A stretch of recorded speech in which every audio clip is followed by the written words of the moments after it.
তার তিলুল কোরআন ফাউন্ডেশনের মাধ্যমে ইসলাম দেশ এবং দেশের জনগণের স্বার্থে এবং প্রবাসী ভাইদের পক্ষে, প্রবাসী ভাইদের স্বার্থে গত কিছুদিন আগে বাংলাদেশের নারায়ণগঞ্জ জেলার বিভিন্ন দৃষ্টিকোণ থেকে প্রাণ কেন্দ্র বললেই চলে, সেটা হচ্ছে নারায়ণগঞ্জ ফতুল্লা থানার পঞ্চবটি এলাকা, যেটা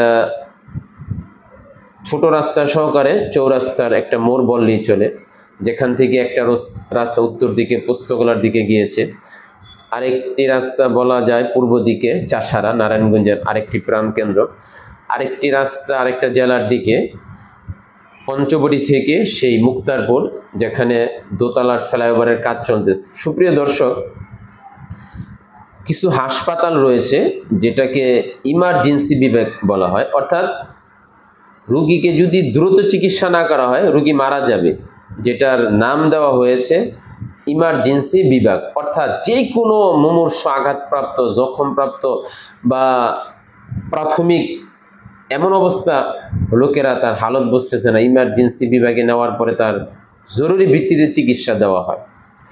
সুপ্রিয় দর্শক, আমার মনে হয় সড়ক ও জনপথ বিভাগে একটা ইমার্জেন্সি নির্মাণ বিভাগ খোলা দরকার। কারণ আমরা যখন রাষ্ট্রীয় ক্ষমতায় থাকি তখন রাষ্ট্রীয় ক্ষমতায় থেকে কে কার চাইতে পকেট ভারী করতে পারি, জনগণের টাকা নিজের পকেটে ঢুকাইতে পারি, আর ওইভাবে দেশে বিদেশে নামে বেনামে হাজার হাজার কোটি টাকার মালিক হতে পারি। সুপ্রিয় দর্শক, অর্থ সবার দরকার, এটা ইসলাম স্বীকৃত। অর্থ সম্পদ এটা সবার দরকার, এটা ইসলাম স্বীকৃত। আল্লাহ রসুলের আদর্শ এবং পৃথিবীর যারা দার্শনিক তাদের আদর্শ দ্বারা বোঝা যায় যে অর্থ দরকার। এর অর্থ এমন অর্থ না, এমন সম্পদ না যে সম্পদ নিজের জীবনটাকে চতুষ্পদ জানোয়ার কুকুরের চাইতে নিকৃষ্ট বানায়া দেয়। ওই পথের সম্পদ থেকে পৃথিবীর প্রত্যেকটা মানুষকে বিরত থাকা চাই। সুপ্রিয় দর্শক, আপনি স্বচ্ছ ব্যবসার মাধ্যমে লক্ষ কোটি মিলিয়ন বিলিয়ন ডলারের মালিক হন, পৃথিবীর কোনো জনগণের আপত্তি নাই, এবং বাংলাদেশের নাগরিক হিসাবে আপনার প্রতি কোনো আপত্তি থাকবে না।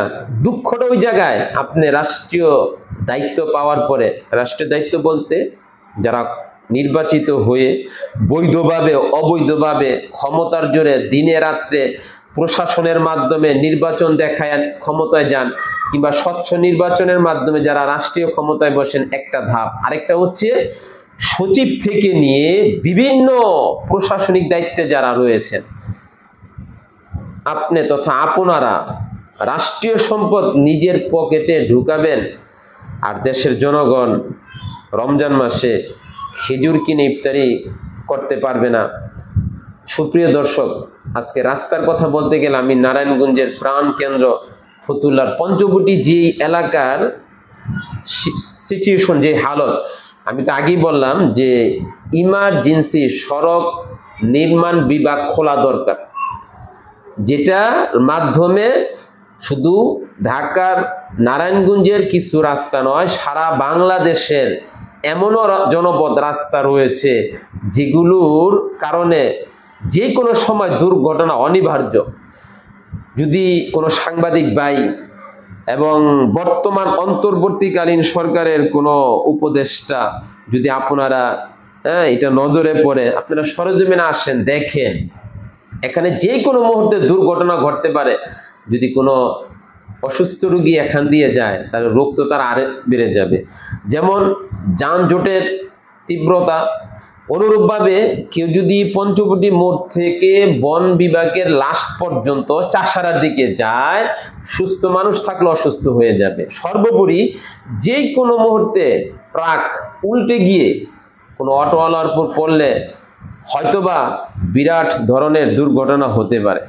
সুতরাং আমি অন্তর্বর্তীকালীন সরকারের যারা এই সড়ক ও সেতু পরিবহন বিভাগের দায়িত্ব রয়েছেন এবং রাস্তা নির্মাণের দায়িত্ব রয়েছেন, অনন্ত বিলম্বে এখানে আসুন, দেখুন।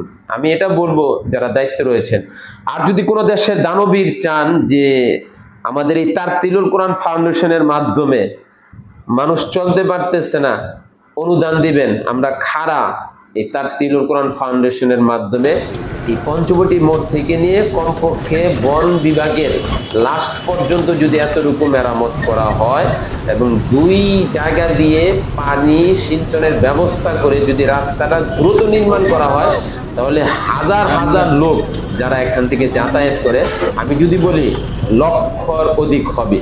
যদি একুরেট জরিপ করা হয়, এই জায়গাটার মধ্যে আপনার লক্ষ মানুষের যাতায়াত আছে দৈনিক। হয়তো বা কম বেশি হতে পারে, আমি সেটা বলবো না, কিন্তু হাজার হাজার সেটা তো আমি শতভাগ বলবো। এমনকি অনেক কর্ম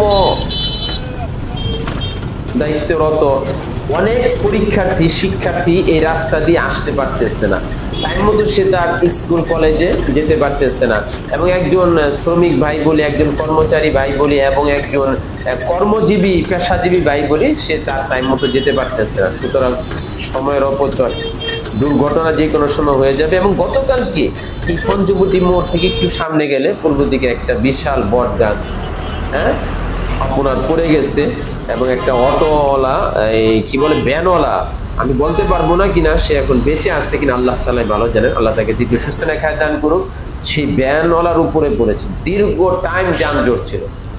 সর্বশেষ অন্তর্বর্তীকালীন সরকারের যারা এই সেকশনে দায়িত্ব রয়েছেন, এই রাস্তাটাকে ইমার্জেন্সি দৃষ্টিকোণ থেকে মেরামত করেন। হ্যাঁ, দোতলার ফ্লাইওভারের কাজ চলতেছে, চলুক, সেটার জন্য কিছু যানজট হবে, সেটা দেশের জনগণ মানতেছে, কোনো আপত্তি নাই।